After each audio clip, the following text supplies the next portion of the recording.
பாத்தீங்கன்னா குண்டூர் ஏர்போர்ட் பக்கத்துல வரையும் ஒரு சவாரி, திருவல்சிப்பட்டி கிட்ட போயிட்டு ஒரு வாஷிங் மிஷின் இறக்க போறோம். பாத்தீங்கன்னா சின்ன வாஷிங் மிஷின் தான். வாங்க ஜேஜேல இருந்து குண்டூர் நோக்கி போலாம். நண்பர்களே, பின்னாடி இருக்கிறது தான் வாஷிங் மிஷின். என் மாப்பிள்ள கூட சொல்லிட்டு கிளம்ப வேண்டியதான். வாங்க போலாம். நண்பர்களே, ஒரு அழகான ஒரு வியூ பாயிண்ட் பாருங்க எப்படி இருக்குது. இது பஞ்சப்பூர் பைபாஸ் ரோட்ல இருந்து புதுசா போட்டிருக்க பைபாஸ் ரோடு. இந்த சைடு பாத்தீங்கன்னா ஆத்து, இந்த சைடு பாத்தீங்கன்னா ஆத்து தண்ணி. இந்த இது பாத்தீங்கன்னா வீடியோ ஒன்று ட்ரெண்டா போயிட்டு இருந்துச்சு, அந்த ரோடு தான் இது. இப்ப பாத்தீங்கன்னா கிளைமேட் சூப்பரா இருக்கு.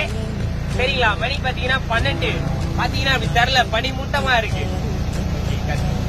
கிளம்பியாச்சு குண்டூர்ல இருந்து. பாத்துக்கோங்க, குண்டூர் எம்ஐடில இருந்து யாராச்சும் வீடியோ பார்த்தா லைக் அண்ட் கமெண்ட் பண்ணுங்க. சரிங்களா, வண்டியில ஃப்ரிட்ஜ் ஏற்றிட்டு எம்டியா தான் போறேன். பஞ்சப்பூர் சைடு போயிட்டு எதுவும் சவாரி இருந்தா எடுத்துட்டு போனோம். இதுக்கு இடையில எதுவும் சவாரி எதுவும் பைபாஸ்ல மாத்தினாலும் எடுப்போம்.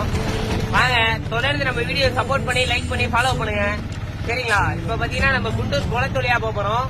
இது பாத்தீங்கன்னா MIT check post, MIT college அந்த வழியா தான்.